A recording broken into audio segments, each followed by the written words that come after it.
నా అత్త పురంధరేశ్వరిని తిడతావా అంటూ రోజాపై మండిపడ్డారు జూనియర్ ఎన్టీఆర్. సో, పురంధరేశ్వరి గురించి మరి రోజా గారు విస్తృతమైనటువంటి వ్యాఖ్యలు చేస్తున్నారు. ఏమిటో తెలుసా? పురంధరేశ్వరి అసలు ఏ పార్టీ? ఉండేదేమో బీజేపీ, సపోర్ట్ చేసేదేమో తెలుగుదేశం పార్టీ.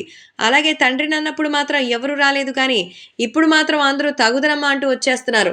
సో, తండ్రిని మరి దారుణంగా సైతం మానసిక వ్యధతో బాధపడి కుంగి కృశించిపోయేలా చేసి, ఆయన చావుకి కారణమైన వారిని మరి బెయిల్‌పై బయటికి తీసుకొచ్చేశారు. అయితే ఇప్పుడు బయట ఏం జరుగుతోందో, ఏం చేస్తున్నారో ఏమైనా ఐడియా ఉందా? తెలుగుదేశం పార్టీని విచ్చలవిడిగా వదిలేయడం వల్ల తెలుగుదేశం పార్టీ అధ్యక్షుడు చంద్రబాబు నాయుడు మిమ్మల్నందరినీ కూడా పార్టీ నుంచి గెంటేశారు. మీరు వెళ్లి వేరే పార్టీలో బ్రతుక్కోవాల్సినటువంటి పరిస్థితి. మీరు ఎక్కడి నుంచి సాల్వ్ చేస్తారు? ఎలా సాల్వ్ చేస్తారు? అంటూ అందరూ సైతం ఎంతో చండాలంగాను వీటి గురించి మరి రోజా గారు చేసే వ్యాఖ్యల పట్ల మరి జూనియర్ ఎన్టీఆర్ చాలా ఫైర్ అయ్యారట. ఊరుకుంటే భువనేశ్వరి గారిని, బ్రహ్మిణిని ఇప్పుడు ఏకంగా పురంధరేశ్వరి గారి మీదకే వస్తారా? మా మేనత్తననడానికి మీకెంత ధైర్యం అంటూ రోజా గారిపై నిప్పులు చెరిగారు. ఎవరైనా రానంత వరకే. తిరిగి మాట్లాడితే మాత్రం పరువు పోతుంది. పరువు ఉందనుకుంటే కాస్త జాగ్రత్తగా మాట్లాడాలంటూ రోజాకి సీరియస్ వార్నింగ్ ఇచ్చారట జూనియర్ ఎన్టీఆర్.